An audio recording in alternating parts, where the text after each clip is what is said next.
All right, guys, we are back live. In just a moment, we'll be bringing on Rob Pryor, who'll be doing a pretty interesting painting demonstration for us, man. Yeah. It's going to be exciting. He's got something really cool.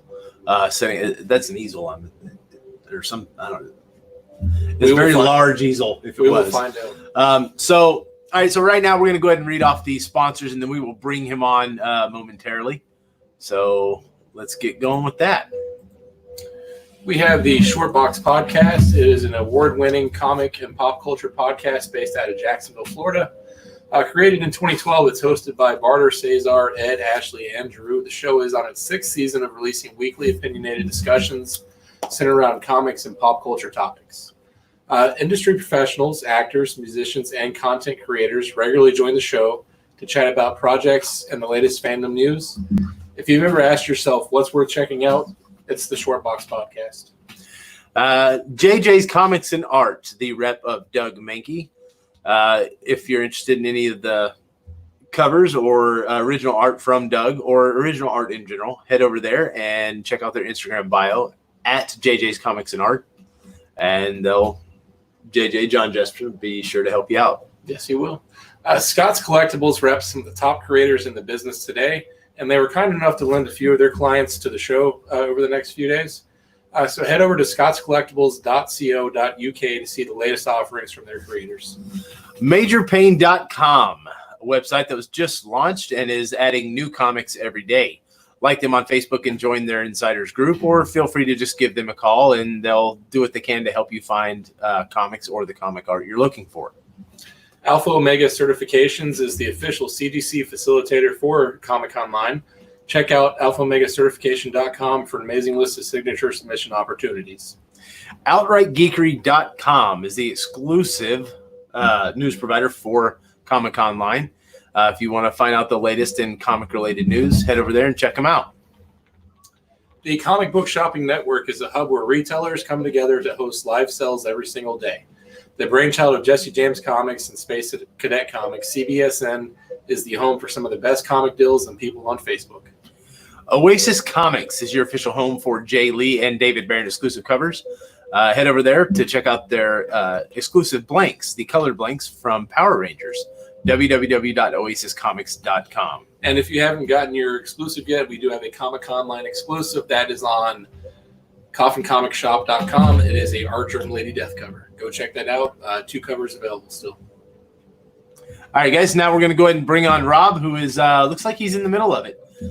This is pretty interesting. I have started already. I have. Rob, how's it going, bud? I'm doing good, man. How are you guys doing? Oh. Everybody out there doing good? Pretty good, bud. Yes, sir. So it looks like we're doing a Bruce Lee there. Yes. I've been wanting to do another Bruce Lee painting for a while, so I was like, I'm going to use this opportunity to do a Bruce Lee painting. And the obvious out of the way, I guess, so everybody can learn. Painting with 2 hands. Yeah, I don't know how anybody paints with 1 hand. I've been painting this way since I was since about 10, and it's the only way I know how to paint. And normally, when I'm in my studio, like the music is cranked up to like as loud as it can possibly be, and I'm usually like jumping around. I did a live yesterday where I was like, I can jump around again. So Bruce Lee, though, before we went on, we were talking a little bit about there's a 30 for 30 out there about Bruce Lee that Greg was talking about, and he said it was pretty interesting. It's called Be Water. Be Water. Be Water. It's Bruce Lee's motto is, be water. Be water. No, be absolutely. Strong. Water can pretty much penetrate anything at any point. So, be water. It's true. So can alcohol. What? So, but no, seriously, I really want to check that out. It's, man, I love Bruce Lee. I love like his quotes and get all of it. So, you know.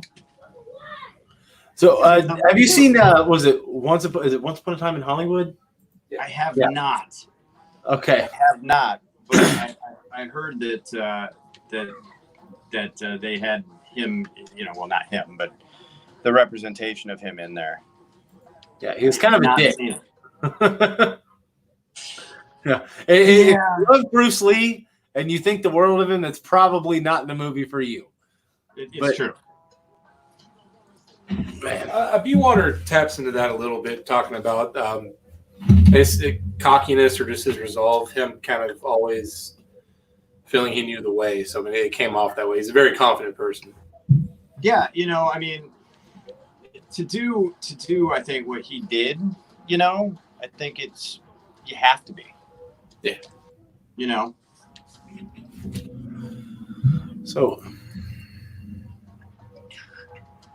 I'm probably gonna tune my brain out in just a second. Turn the music up just a bit. that's fine, guys. If go ahead and show you to his website. It is inkpaperlife.com, and his IG is at Rob Pryor Art. If you want to check out some of his prints or just art in general, you're welcome to head over there and give those things a look.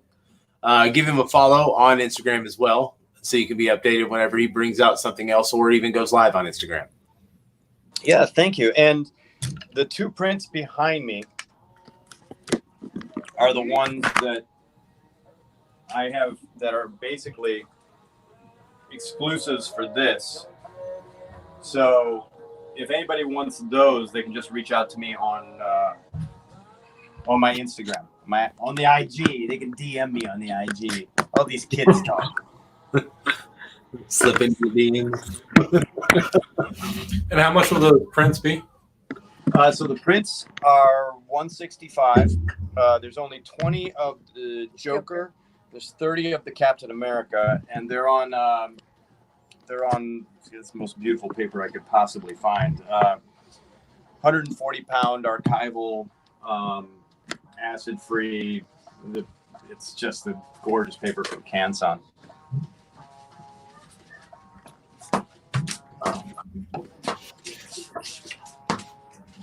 All right, so we're gonna let him do his thing there.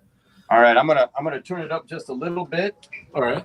And Gnome here is behind on the camera, so she can answer anything. And I'm gonna tune out for a second. Right on. All right. Well, yeah.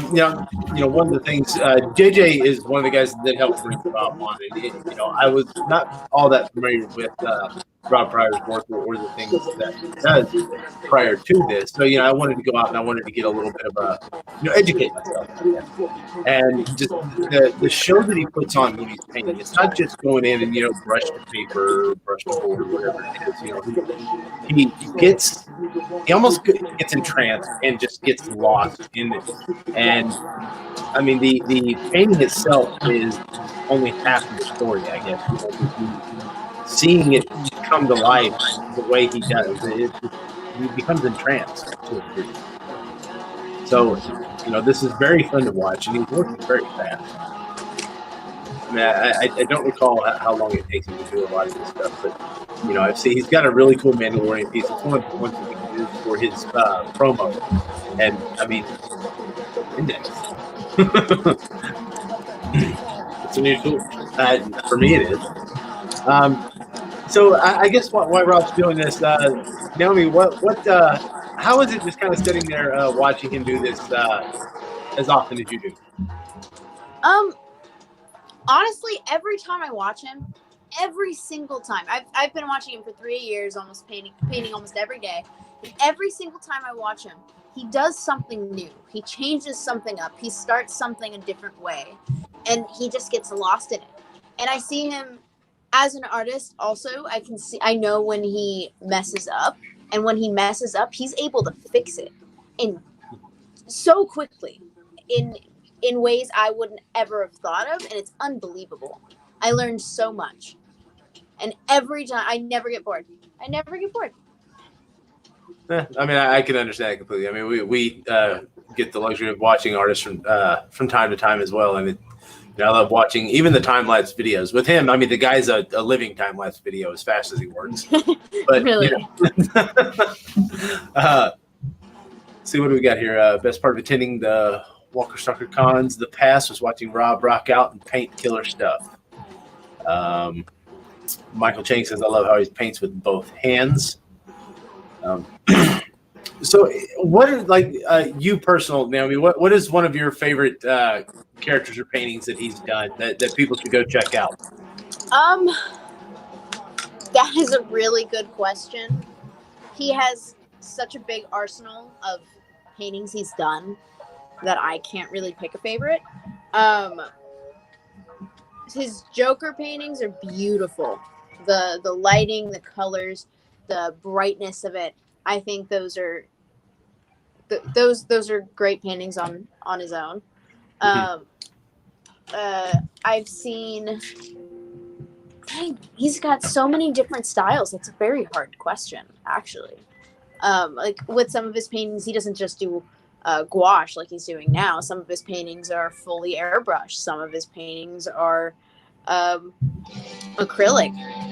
He does so many different media, so many different looks. His fine art paintings are beautiful as well. And he's always changing his style. So I honestly can't really choose. But he's done almost every character imaginable. Now, when he does the airbrush, is it also a two-hand thing, or is that just a painting? He can airbrush with two different airbrushes. I've seen him do it before, but he tends. It's one airbrush is kind of a two-hand thing sometimes, depending on how much control he needs or how tight he needs to get with it. So yeah, he can do both. But I think he tends to stick with one sometimes when he's airbrushed, especially if it's a very complex piece. No, in watching him, do you ever find yourself actually kind of starting to get drawn in and almost mimic some of the movements that he's doing? Definitely. Like, it is an infectious? Definitely. I pick up on a bunch of the small things that he does because what he does, he doesn't just do it to do it. There's a reason why he does every single thing he does. And sometimes I need to use that same reasoning in one of my own pieces. So I tend to mimic specific things that he does. I obviously can't paint with two hands or paint as fast, but maybe eventually I'll get there. There's just so much to learn from him. So how often do you guys now when shows are going, do you travel with him to shows? Yes. And so how often do you guys go to shows? And do you generally go to a traditional Comic-Con, or do you guys go to like art exhibits and things like that? It's honestly a blend of both. When I first started out with him 3 years ago, it was almost always cons and or shows. But more recently, he's been going into exhibits and stuff like that. It just fluctuates. Some years it's more Comic-Cons, and other years it's more exhibits, gallery shows. Recently, it's been less cons and more gallery shows.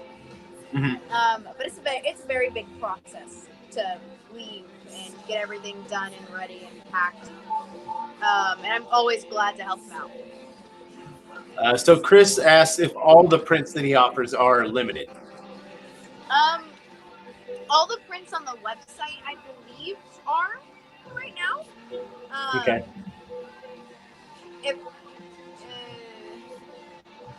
I'm not quite sure when he's going to put other non-limited stuff up. Usually when we go to shows, it's the only time he has all his normal prints out where you can just buy them plentifully, but I don't think you can buy those online yet.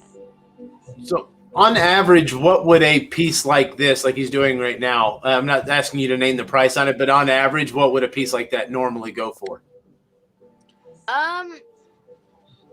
I honestly don't know the answer to that question. I can answer that because I'm pulling back out for a second. Okay. On average, my pieces go for anywhere from about 15 to 45 $100,000 typically. It just sort of depends. So low end art. That's what you're saying. Jesus Christ, that's a lot of money, dude. That I mean, worth it, but that's you gotta put in perspective. A lot of times those art from living artists doesn't go that high. That's an incredible amount of money. Oh man, thank you so much. I've been very fortunate to just let it climb and have smarter people than I am by far dictating my career in a lot of ways.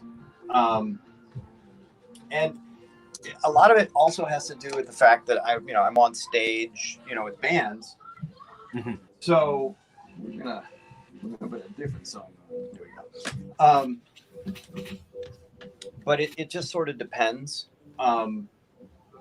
Like I was talking about the Stan Lee collection that will be coming out, and those are probably even a little bit more expensive, oddly enough. Mm-hmm. And so it depends on. Did I only get these one? But it just sort of depends. There's a part of me that wishes that my paintings weren't that expensive because I didn't want people to be able to have them.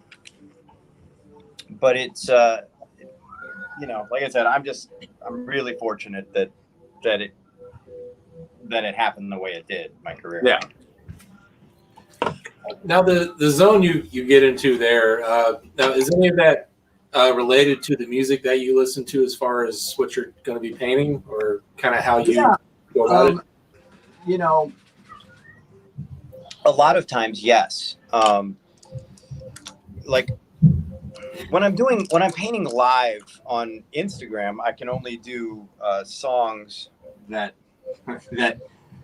I have approval to use. So, and I do have a lot of different bands that can allow me to use certain songs. And I've been really, really lucky with like having friends of mine that are in bands actually make me, songs. I don't know if you guys are familiar with the band Shinedown. Yeah, very much so. But they did a song for me that I can play that isn't on their label and you can't hear it anywhere else. I can play any of Tech Nine stuff. Very familiar with Tech Nine. I'm from Kansas City. Oh, dude. Yeah. He is my favorite person to paint on stage with. He's the one that started me painting on stage, actually. Really? Yeah. He. So I'll make a long story as short as possible. I went and I did like a book for his album called Something Else. Mm-hmm. And I was painting in the studio, and he was like, "You can paint in front of people," and I was like, "Nah." And so for months, he would ask me. He'd be like, "Hey, dude, you want to come paint with me?" And I'm like, "No, I'm good. And finally, he convinced me because he goes, "Well, what's your problem?" And I said, "Well, I'm afraid of I have stage fright." He goes, "Dude, don't worry about it, man. The lights will be in your eyes." He lied. He straight out lied. So I got on stage and I walked out and I literally froze. I'm like, I could see everybody. And so my wife doesn't quite remember it like this, but I was like, I'm going to apologize to him. I'm going to go home. I can't do this. I turn around. There's my wife on stage. And in my brain, she's shaking her head no. And I was like, ooh, okay, I'm just going to go ahead and do this. And that's how it happened. That's how I started painting on stage with bands.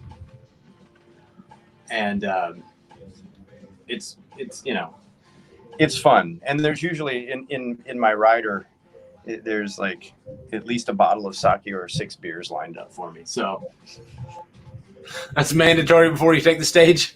Oh yeah. Every time.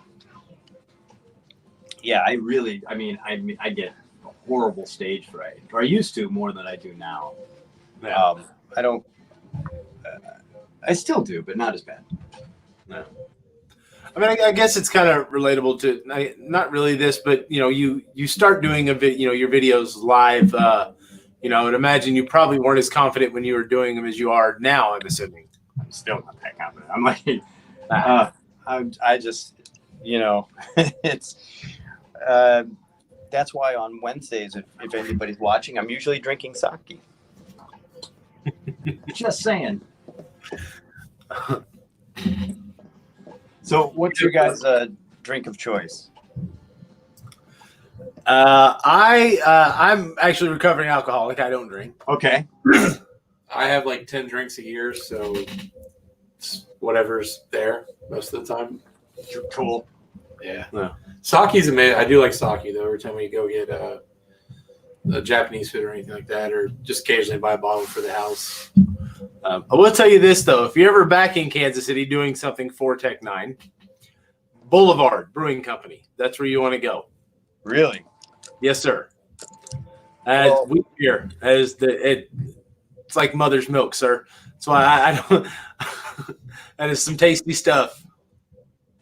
That sounds fantastic. Unfiltered wheat. If I'm there, kind of an IPA thing, but if I'm there and you guys are there, and Tech's on stage, let me know, because if I usually, that's my favorite place to paint with him is in Kansas City. Yeah, it's a hell of a place. Man. Were you like Kemper or? What was that? Were you at like Kemper Arena or? I don't even know if Kemper Arena is open anymore. It's probably changed to something else. Oh, the venue? Yeah. I don't remember. There's Kemper Arena, Bartle Hall. Bartle sounds familiar. Yeah. That one The sounds Bartle Hall is where they have Planet Comic Con as well. Oh, wow. Yeah. Yeah, I just know that that was the very first place I ever painted live was Kansas City. And it sort of holds a special place. That and Red Rocks. Red Rocks is just amazing. Not familiar. It's Red Rocks in, I think, Denver? It's in Colorado. Yeah, I've never even been to Colorado, oddly enough. I lived that close to it, never went there. Really? Yeah, never once. I never made it any further west than Topeka. Nice. Up until I got into this business, and now I'm, going everywhere. I'm just going to say, you probably travel a lot. I know. Yeah, we're all in the continental U.S., though. We don't, we don't, our Germ Collectibles doesn't get outside of the country. Oh, really? Yeah, I know. Before COVID hit, we were traveling everywhere. Pretty much. Which that's how this happened. Is we were scheduled to go to Planet Comic Con in Kansas City.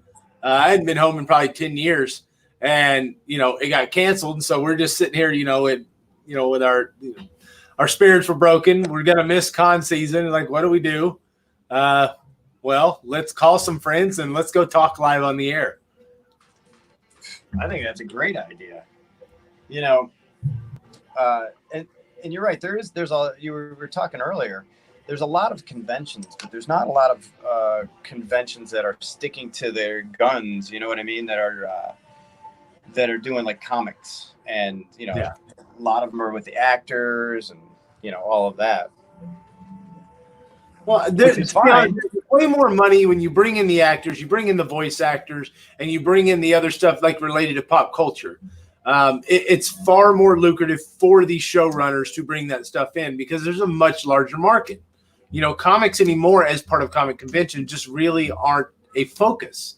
Unless you get superstar artists like Art Germ, or you get the legends, the big shots like Joe Madeira and Todd. I don't know if Joe Madeira is among fans anymore, but among artists, he's like a legend. Like he's still a legend. Yeah. So.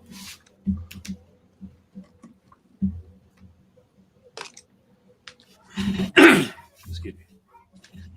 But we just try to keep it in the comic realm, man. That's what we know, and So try not to veer outside of our lane too much. Yeah, but that's awesome because you're sticking with the fans, Mhm. and I love that. That's awesome. Uh-oh. We gotta turn it up a minute.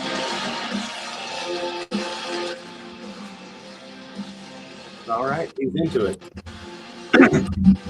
So I guess it's your turn again, Naomi. Yep.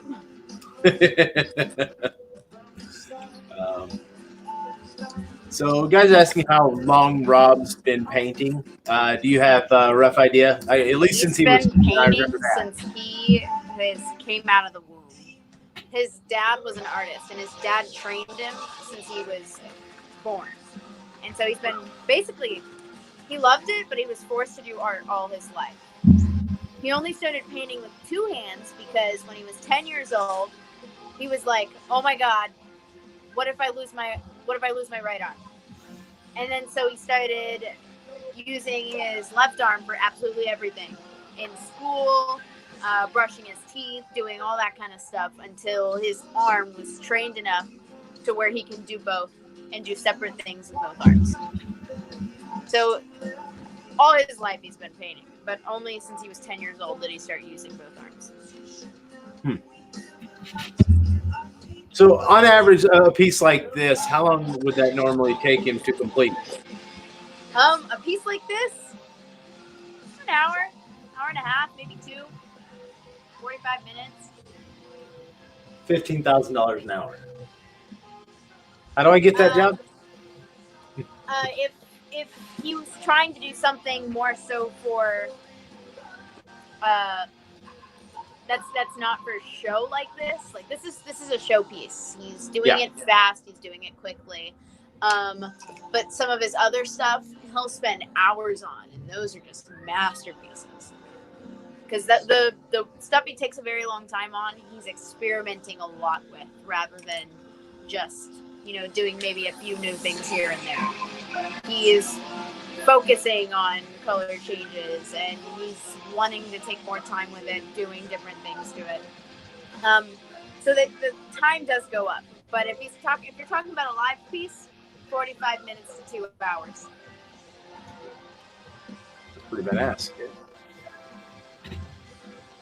So, guys, I do want to let you know again, if you head over to inkpaperlife.com or on Instagram at Rob Pryor Art, you can check out some of his other pieces. He does have some prints for sale for $165, limited to 20, I believe, now. Is that correct? 20 on Joker, 30 on Captain 20 America. on Joker, 30 on Captain America. Yeah. And they're $165 each. They'll never be reproduced. What's printed is what there is. And it's on museum quality paper, which means it'll last longer than any of us will. So There's some heavy metal for you. Carlos says don't Rob, write them like that anymore. Carlos says Rob should paint more Venom. Hey, there you go. Venom you have? Man. You have a lot of Venom. I paint Venom a lot. Like Venom's like one of my go-to. Like if I just don't know what to paint and it's live, and they're just like paint something, and I'll go to Venom. Even last year, you did like 4 in a small period of time. Yeah, it's the go-to. It's a very popular character. Very a lot of people like it because you don't have to. Anatomy doesn't really apply with that character. So true. Man, there's so many artists that are gonna hear that comment and go, "They know my secret."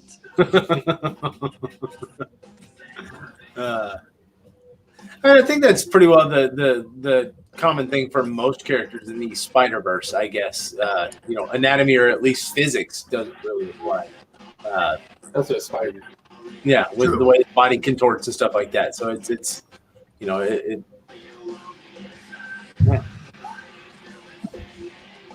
Now, how as far as a Batman or something like that, how popular is that character with you?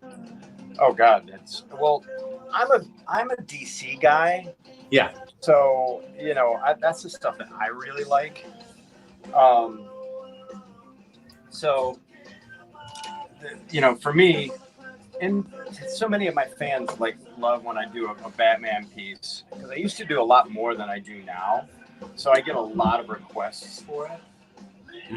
And, there's a few characters that if I never had to paint again, I would just never do it. Name one. Gotta hear Yoda. it. Yoda. Yeah. That little green bastard. Yeah. I would never. Oh, I've painted Yoda so many times because I do a lot of, or I used to really do a lot of work with Lucasfilm. And every 5 seconds it would be Yoda this, Yoda that. And I was like, okay, I'm done.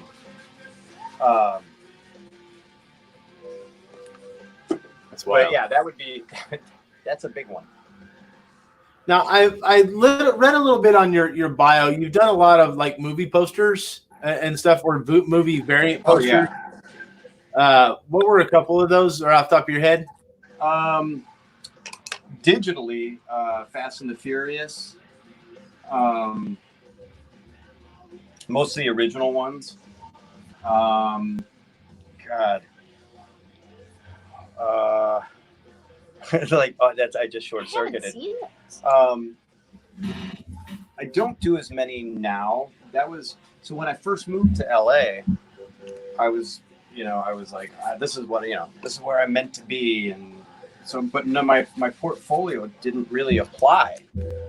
So I just basically learned Photoshop and started doing just a ton of movie posters, Frailty, a lot of independent film stuff, a lot of that, and then now, what I find it's hard is I started directing movies. I guess that's hard, but it's hard for me to do my own poster. I'm just too close to the project. I swear there was somebody sent a thing. I thought I had something on here that had a list of a lot of your movies and stuff, but now I'm not seeing probably. Yeah, I know I did, because we did an email exchange prior to this, and it was in there, and now I'm not seeing the attachment. Or oh, that's okay. I did Sesame Street Live. No, I'm just kidding. I didn't actually. Ty Lucas said, "I'd like to see Rob do a Deathlock painting." Oh, Deathlock would be great. I like all the obscure characters. Deathlock was, God, it was a great comic. Weird, but great. Yeah, I actually would like to do one. Deathlock. What are your guys' favorites? As far as characters? Yeah.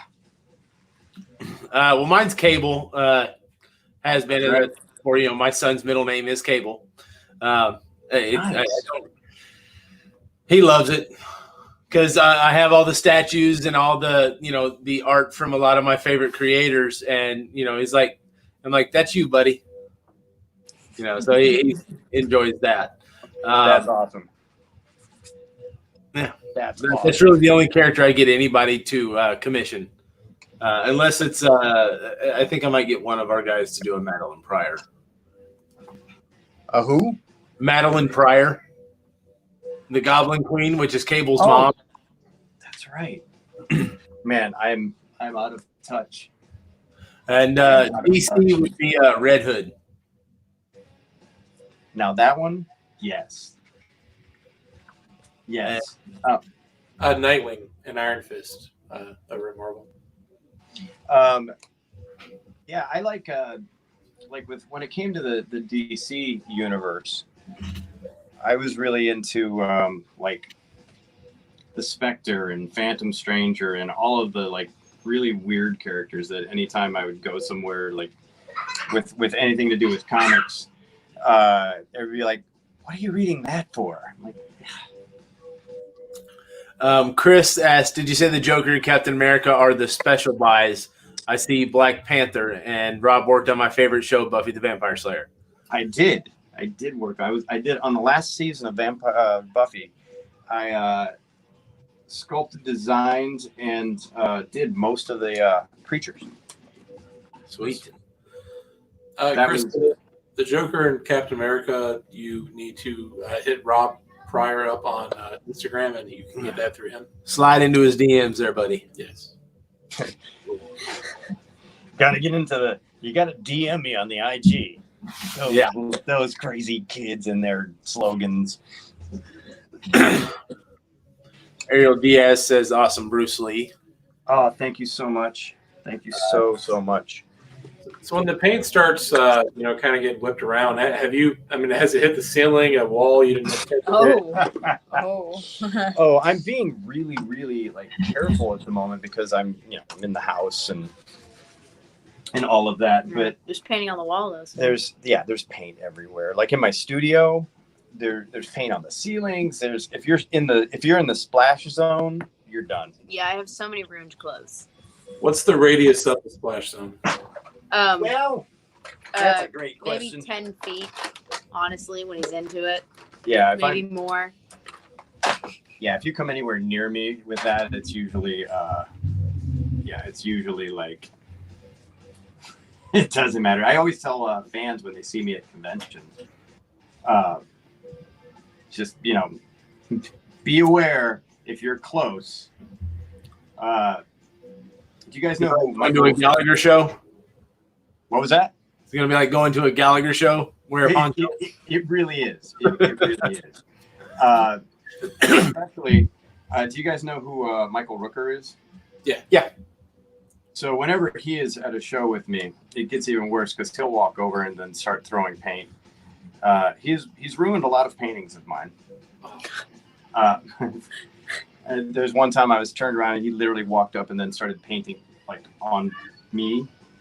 So yeah, whenever he's around, everybody is Rooker watch. Oh my God. Mary Poppins started painting on you, huh?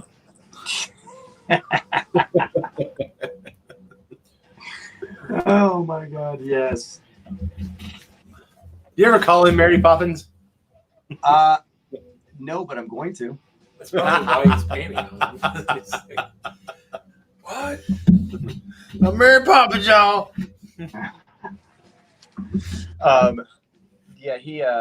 It's really funny because when we talk, he FaceTimes all the time, and I'm not like a FaceTime guy, so I'll always keep the audio off, and he's like, put the FaceTime on, I can't see what you're doing. I'm like, that's the point, isn't it? Yeah, he's hilarious.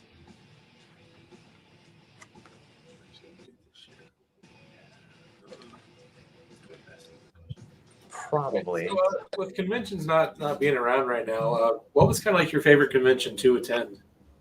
Wow, my favorite convention, absolute favorite in the world to attend is Salt Lake Comic-Con. I love it. They're just crazy nice people. It's my wife and I went to the very first one, and everybody was nice, and we were like, what is going on? Are we in Stepford? What's happening? It was crazy. That's probably my favorite show of all time. I used to like the Walker Stalkers, or the Heroes and Villains, until it got, little iffy there. I just like shows that fans are happy to be at. Really, that's really the biggest thing. If a fan is happy to be there, then I think it's a good show. And shows where the promoters aren't they care about the fans. Those are the ones that I really, really like. Now, on top of that, we did New York Comic Con last year. And I think I was more excited to be right next to Madison Square Garden than I was to actually be inside New York Comic Con. And then some of the restaurants up there were exquisite. Is there anything outside of conventions when you go to them that you're like, I have to hit this restaurant or I have to hit this thing? When my wife is with me, more so. When she's not with me, I seriously tend to just go back to my room and, watch whatever. But there's been a few that I've gone, you know what, we're gonna, like in Philly, getting Philly cheesesteak, or there are some things you just have to do. Yeah. But surprising, like when I get done with a show, or I get done with anything, like if I'm on stage or whatever, I usually just go back to the room and just pass out. But then again, I'm also like finishing off a bottle of sake. So, I mean, just saying.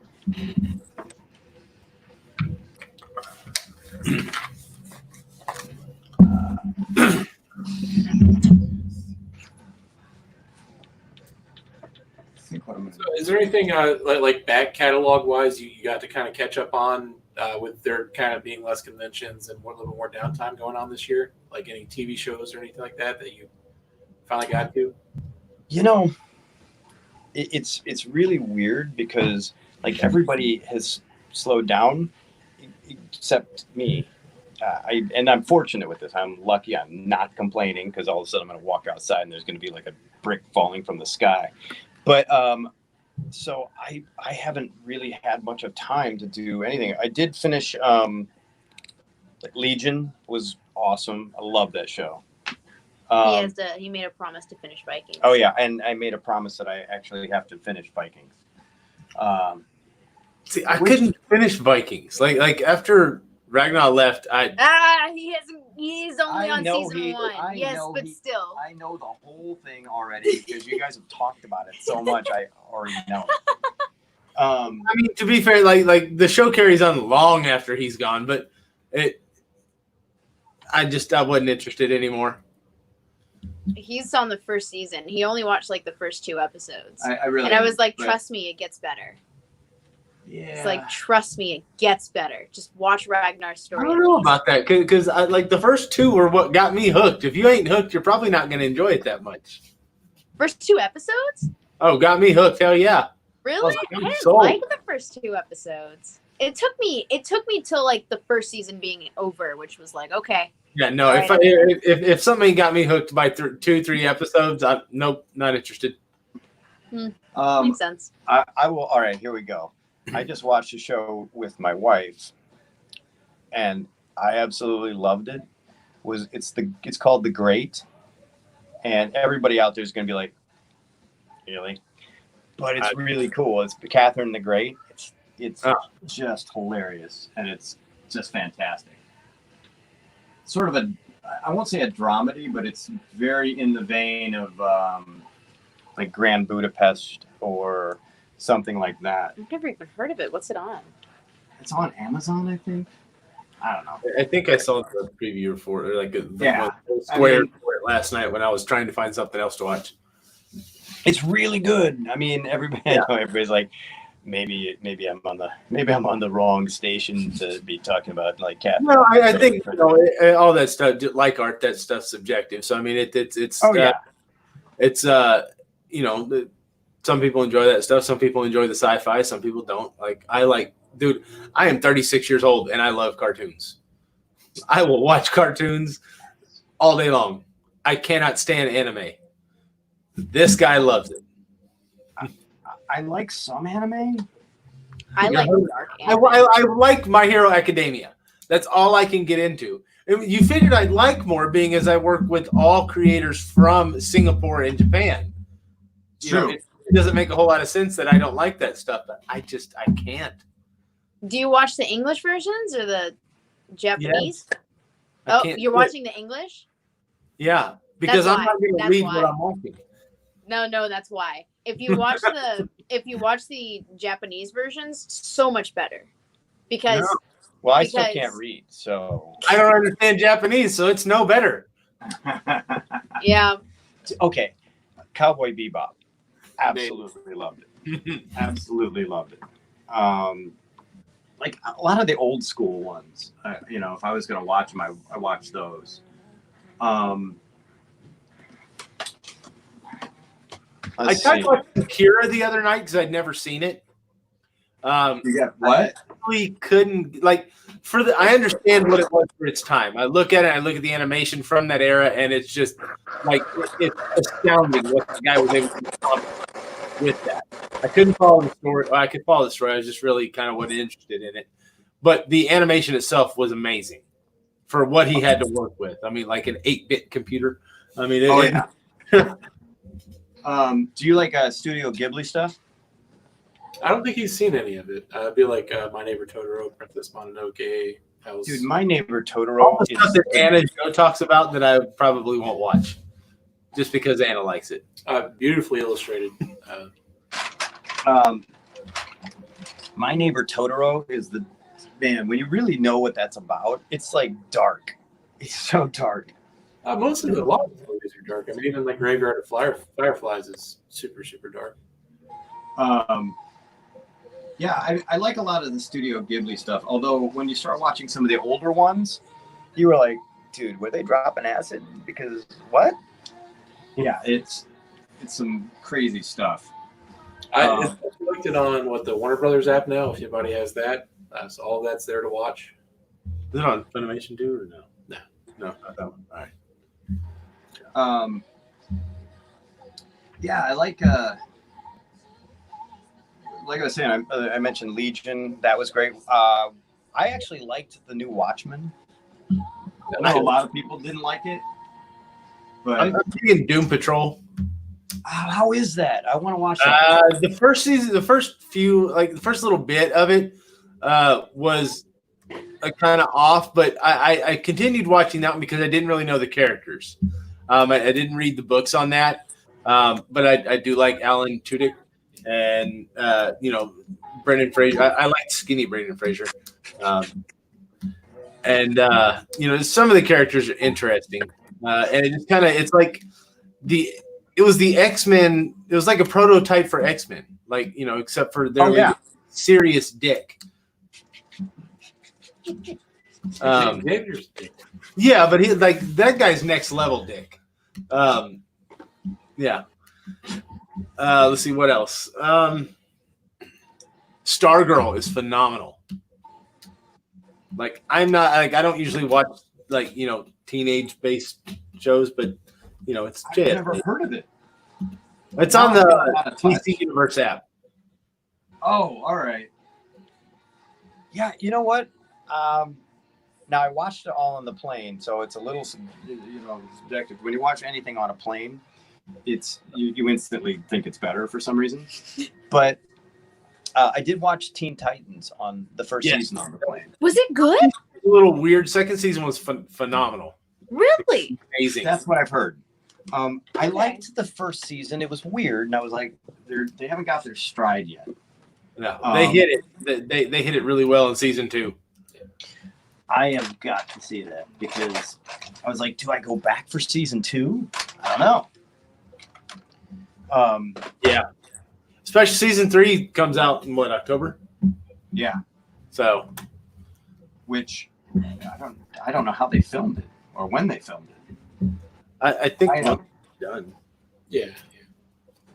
Because I'm scheduled. Well, now I'm going to be backed up by almost 3 films, but once the virus lifts, I literally am doing films back to back because we couldn't do anything. Oh gosh. Yeah, I got to paint on set. For my last film, I literally did all of the paintings because it's about do what you know. So it was my first film that I ever directed, and it's about a painter who can't find her groove, can't find her what she's wants to do next, and she's a really famous painter, and so she meets a serial killer and go. and it's but nothing is what you think it is. It's Amazing film. Amazing. So it'll be out fairly soon. JJ's Comics and Art says Rob is crushing it. I need this print. Thank you so much. Now, are all your prints limited, like the ones you have for the? They are now. When I was doing up to COVID, I had the less expensive prints, and then my career just sort of took another crazy turn, and I wanted to have. We're going to end up having cheaper prints here very soon, but I wanted to do like the best quality paper, the best printing job, and just limit them. So that way, since my paintings are, let's face it, they're a ridiculous price. I wanted people to be able to have it. So I thought I'll basically do, prints that are collectible, that are really like solid. So that's why I did that. And, but we are going to end up having all kinds of different price points eventually. But with some of the other things that I'm doing, I wanted to make sure that we had like that, just the best paper. I'm really picky about that stuff. Yeah.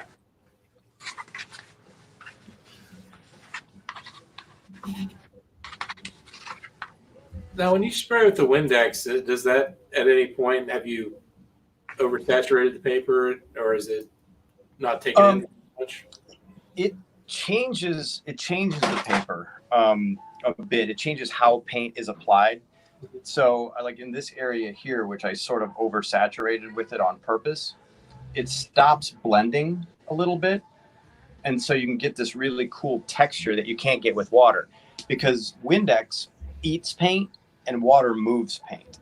So when I want paint to pick up other colors as it falls, I'll use Windex. And when I want it just to run, I'll use water.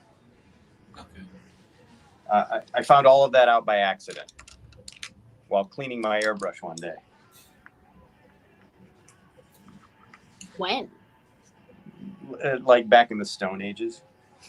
So, one guy says that you do remarks on your prints for a little bit more. So, like, Yes. if more to go and purchase one of these limited edition prints that you have for the site or for the show today, what would the extra remark run them roughly? Usually what I do is like, so for a 165 print, it's usually like 300, something like that. And did you guys ever see any of the remarks? Do I have anything here? Hold on, let me check. Yeah, you have that. Oh, so here, I'll show you guys. Woohoo! This is what I did on this last one. No, can you get me that one? So this was the print that I just did.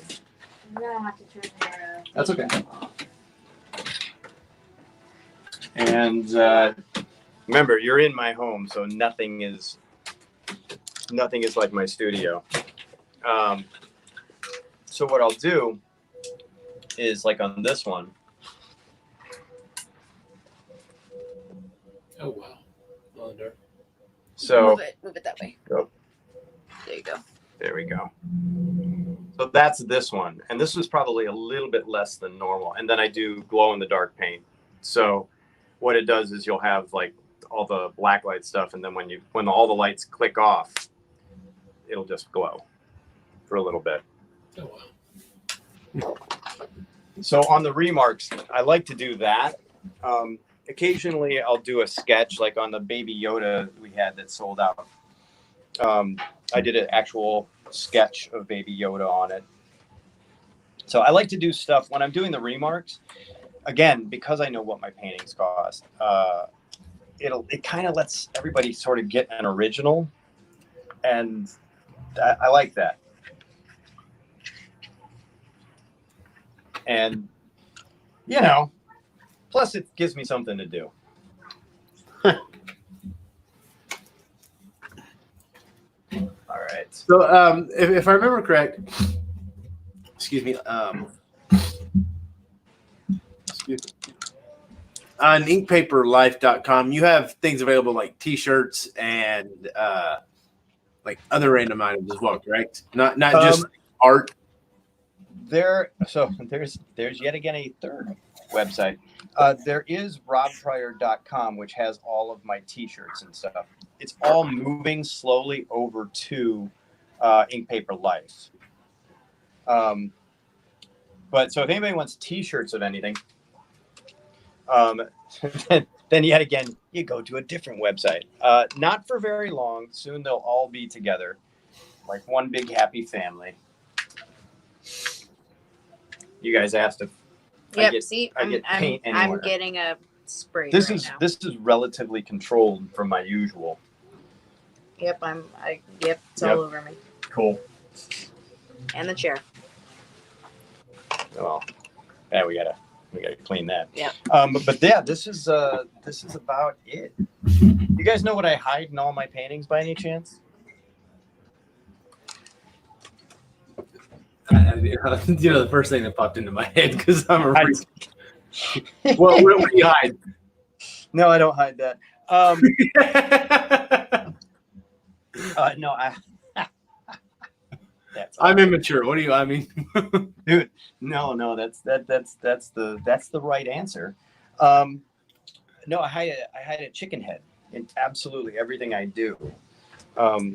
And that's because you hide cock in your.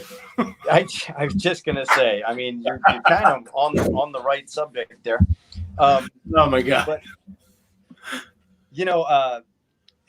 the reason I hide it is I did a book a long time ago, which was not a good book because of the time period that we had. I mean, the time frame that I had to paint it, because the penciler was, God bless him, I love him, but he's the slowest penciler on the planet. And he was doing some of the pencils on it, and it was a book called Spawn the Impaler.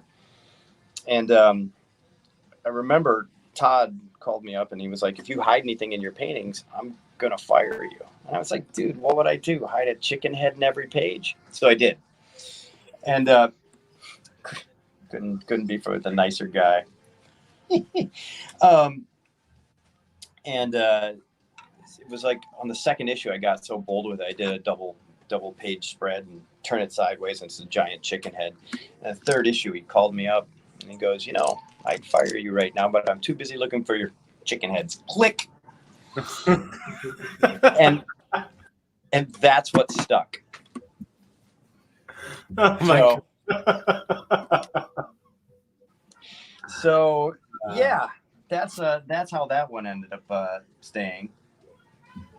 And there's technically, when I do a print, there's two chicken heads. There's one that I drop in, and then there's one that I sketch in. And my wife always, this is the one I sketch in. Looks just like this. And my wife is like, "That doesn't really look like a chicken head." So I actually drop one in Photoshop and put one that actually looks right. Let's sign it here.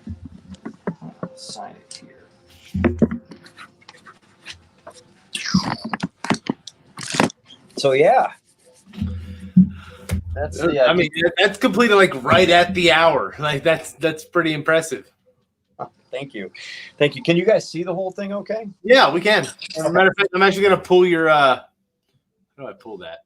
You gotta go. Oh, way up there. Yeah. Yay! All right, there we go. All right, so now we can see the whole thing from top to bottom. Cool.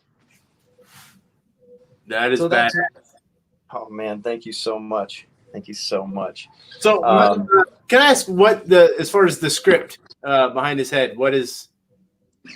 That is one of his pages from his the book he wrote when he was paralyzed. Mm-hmm.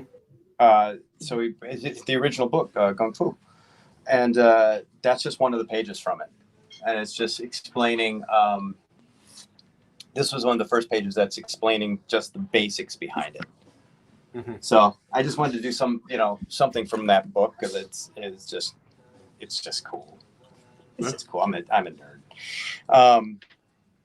So yeah, so that's what that one is. And lately I've been on this kick about putting writing into my paintings. Just on this kick right now. I don't know why. I'm gonna write the chicken head or the other. See, with my twins, you guys can say it, but if I say it too loud, then my 5-year-old twins will start repeating it. So we'll just not say. But anyway, but listen, man, it's been really, really fun with hanging with you guys. If I'm in Kansas City and you guys are in Kansas City when Tech's playing, you guys got to come down. You guys got to see the show. Yeah, it's good. I've only seen him one time, and it was like in 2000. So it's like 20 years. Yeah. He has such a good command of the audience. It's insane. But yeah, when I'm doing a show, seriously, let's keep in touch and yeah, we'll go from there. Right on, man. Well, we appreciate you coming on, dude. And it was a hell of a show you put on. It's fun to watch. Man, thank you so much. Very impressive. Just wait. One of these times, I'll be at the studio, and you will actually see how I really paint. Yeah. Again, guys, go to inkpaperlife.com at Rob Pryor Art. If you're interested in getting into the Prince, the Joker, or the Captain America. Naomi, can we see those one more time? Yes. 2 seconds. 2 seconds is too long. So we have America's ass right there on the left, and the Joker, Joaquin Phoenix. Greg and I dubbed it America's ass just because it's the best line ever from Endgame. It's true. So yeah, it's just a great looking prints. 165, limited to 30 and 20 respectively. And if you're interested in that, he will remark them as well. Get over there. And you can just DM me on the IG. You just direct message me on Instagram. All right, buddy. Thanks for coming on, man. We will see you soon. All right. See you guys. Bye. All right. Now it is time for sponsors. Yes, sir. All right, so let's get over and we will we have the Short Box Podcast. It is an award-winning comic and pop culture podcast based out of Jacksonville, Florida. The show is in its 6th season, and it goes over a weekly. It's a weekly opinionated discussion centered around comics, pop culture topics, and much more.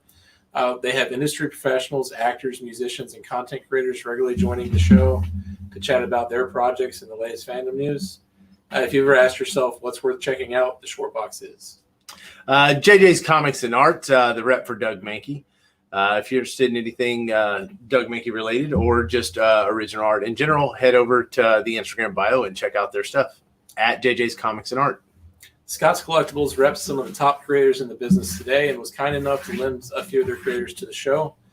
Head over to scottscollectibles.co.uk to see the latest offerings from their creators.